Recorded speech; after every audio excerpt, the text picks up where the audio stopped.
Boa tarde, meus amigos. Passando aqui para deixar mais uma reflexão bíblica com vocês, né?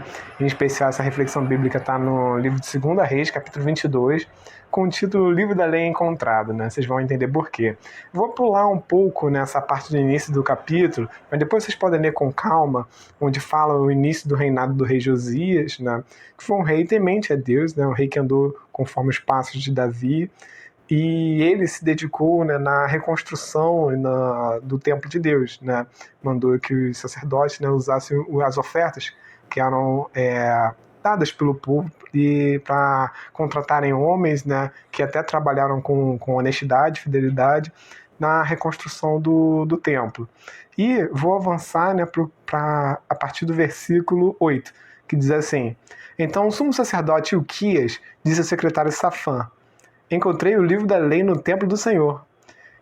Ele o entregou a Safã e o leu. O secretário Safã voltou ao rei e lhe informou: Teus servos entregaram a prata que havia no templo do Senhor e a confiaram aos trabalhadores e servidores no templo. E o secretário Safã acrescentou: A sacerdote Ilquias entregou-me um livro. E Safã o leu para o rei. E assim que o rei ouviu as palavras do livro da lei, rasgou suas vestes e deu estas ordens ao sacerdote Ilquias e a Aicã, filho de Safã, a Aquibor, filho de Micaías, ao secretário Safã e ao auxiliar real Asaías: Vão consultar o Senhor por mim, pelo povo e por todo o Judá acerca do que está escrito neste livro que foi encontrado. A ira do Senhor contra nós deve ser grande, pois os nossos antepassados não obedeceram às palavras desse livro, nem agiram de acordo com tudo que nele está escrito a nosso respeito. Até aqui por enquanto, né? E também já peço desculpas se por acaso eu li, né, algum dos nomes, alguma coisa errada, não liguem não. Mas como vocês podem perceber, o povo de Israel, né, já estava num período assim de um pouco de abandono, né, das coisas de Deus.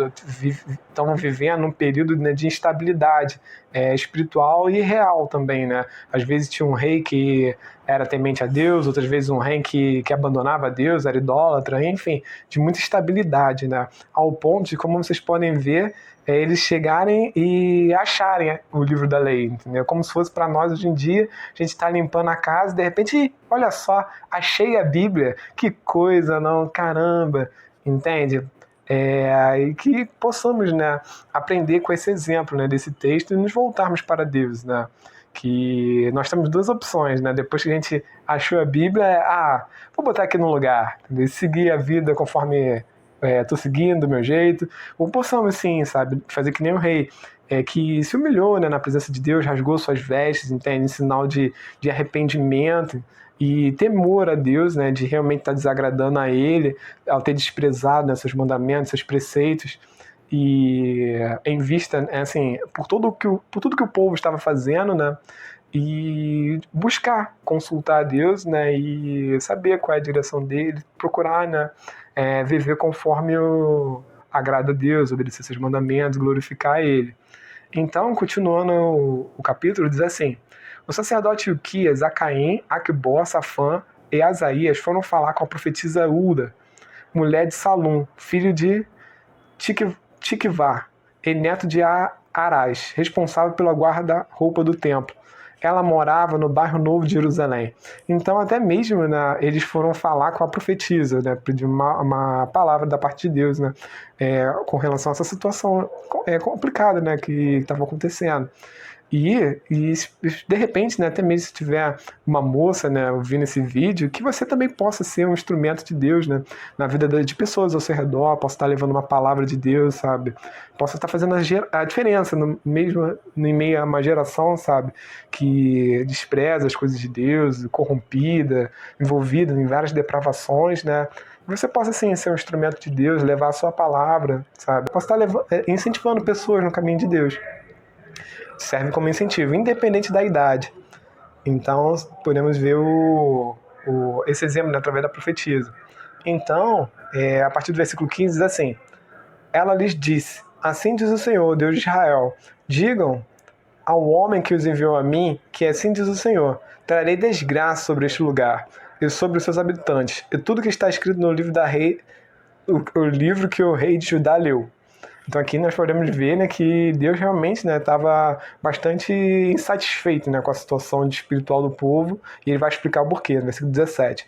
Porque me abandonaram e queimaram incenso a outros deuses, provocaram a minha ira por meio de todos os ídolos que as mãos deles têm feito. A chama da minha ira arderá contra este lugar e não será apagada.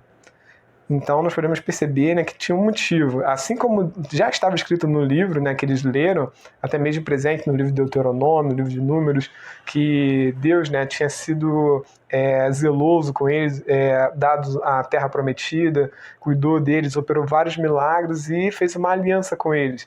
E eles tinham os seus mandamentos, só que eles desprezaram, depois que eles estavam lá na terra prometida, desprezaram a Deus, desobedecendo seus mandamentos, se voltando a outros deuses. Entende? Assim a ira de Deus, né, começou a arder contra o povo. E o versículo 18 diz assim: Diga ao rei de Judá que os enviou para consultar o Senhor. Assim diz o Senhor, Deus de Israel, acerca das palavras que você ouviu.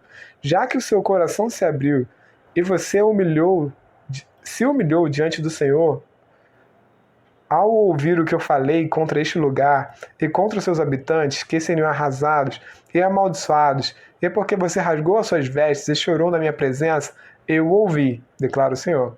Portanto, eu reunirei os seus antepassados, e você será sepultado em paz. Seus olhos não verão toda a desgraça que eu vou trazer a este lugar. Então eles levaram a resposta ao rei.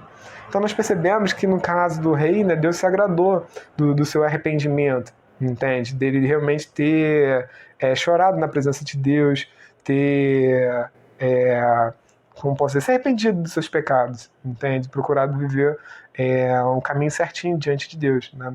Então que possamos seguir esse exemplo do rei, até mesmo de repente, né, se você estiver vendo esse vídeo e já repara que já não tem lido a Bíblia há um tempo, já nem sabe mais onde a Bíblia está, que nós possamos nos voltar, sabe, para Deus, nos arrepender dos nossos pecados, e nos voltar para Deus, sabe? E de todo o nosso coração. E até mesmo, né, Cristo morreu na cruz para pagar pelos nossos pecados. Que nem na Bíblia fala, em 1 Tessalonicenses, ele nos livra da ira vindoura. E segue também como referência, alguém quiser ler o livro de... primeiro capítulo do livro de 2 Tessalonicenses, onde descreve, né, um pouco dessa ira vindoura, né, que ele descreve. Que Jesus Cristo, né, através da sua remissão e redenção, né, morrendo na cruz para pagar pelos nossos pecados, e nos reconcilia com Deus, e nos justifica diante de Deus, nos perdoa os nossos pecados, entende? Nos livra até mesmo do inferno, da morte eterna diante de Deus. E é isso, galera. Espero que vocês tenham gostado dessa reflexão, graças a Cristo, né, que nos conduz para o seu reino, para o seu paraíso, para a Nova Jerusalém, para a Canaã Celestial, para a vida eterna. Glória a Deus. E fiquem com Deus. Um abraço, uma boa noite.